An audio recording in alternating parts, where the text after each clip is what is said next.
Okay, so for today's video, we're gonna go ahead and install these Dendoffs coils on the rear of the RAV4, because right now I'm currently running the iBack Pro Lift kit. But after I installed the tire carrier, it gave it a lot of sag. So this one here is supposed to stiffen it up a little bit, so that way you get rid of that sag. So we're gonna go ahead and upgrade the springs to this Dendoffs, and let's do it. So first off, you have to loosen all the lug nuts, so that way when you have it in the air you can easily remove them. So yeah, make sure loosen all these lugs.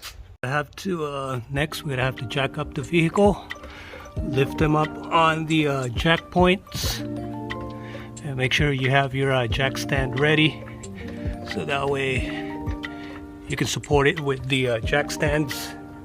So don't ever leave it on the jack, so make sure you have your jack stand with you. Safety first.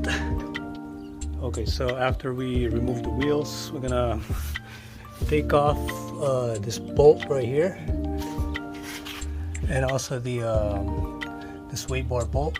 But before all that, we're gonna have to remove this cover. It has a safety pin right there, and also a 10 mil bolt.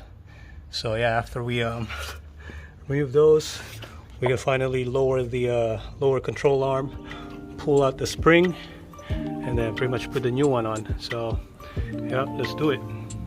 So after removing that pin that holds that cover, we are now pretty much gonna take off this 10 mil right here, so we can completely remove that lower control arm cover. And now for the next step, we have to unbolt this lower control arm sway bar link. I'm using a 14 and a 17 mil. So this one here, if you're having a hard time removing these or loosen this up, what I did was I used a hammer while I'm holding these. I used the hammer to kind of like loosen it up this way. It's hard to do it without a power tool. So once it's loosened, it should be easy enough so you can actually turn it with a hand wrench. And then before you remove this bolt right here, make sure to grab another jack to support the lower control arm, and just lift it up a little bit. From what I heard, it's going to be a lot easier to remove this bolt if you have a support down here. So grab another jack, just kind of support these and loosen this up with the same 17 and 14 mil wrench. And now that we have removed the bolt here, we're gonna lower it down slowly so we can pull out that spring. So now that we have removed the iBack springs, kind of compare it right next to each other. So they're almost identical, but as you can see, the Dendoffs, they do have a lot more coils on them. So this is going to be a stiffer spring rate. So yeah, we just pulled it out, and remember this is going to be the top, and that one right here will be at the bottom piece. And don't forget to install these rubber caps that goes on top, and there's also one right here at the bottom.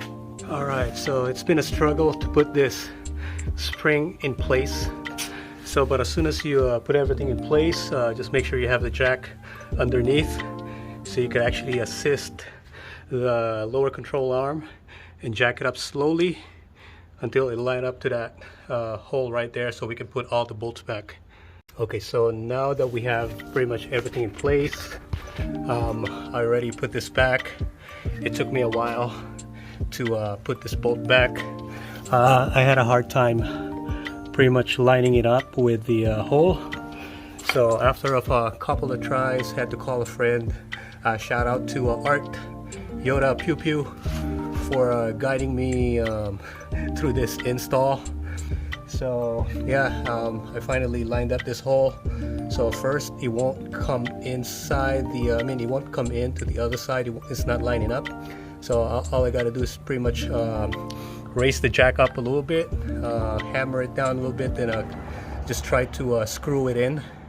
I don't want to force it in, so I end up like screw it in until it actually reach the backside here, and I put the nut. So now I had everything back up. I lowered the jack down so I can attach the sway bar and link.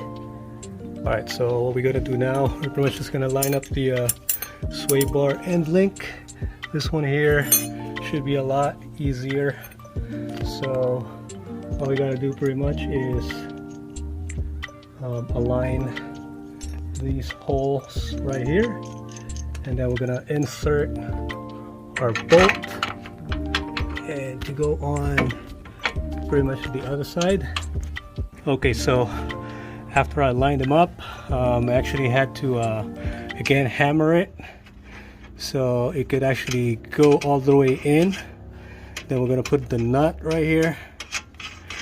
So yeah, after we put this on, we're gonna do the same thing just to make sure everything is tight. Yeah, so pretty much the same thing we're gonna do on the other side.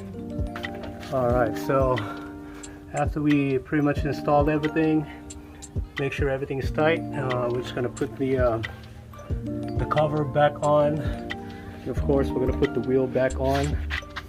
Then after that, we're gonna do the exact same thing on the other side. All right, so this is pretty much the finished product. So you can definitely see that there's no sag right on the rear. See that gap? Got those.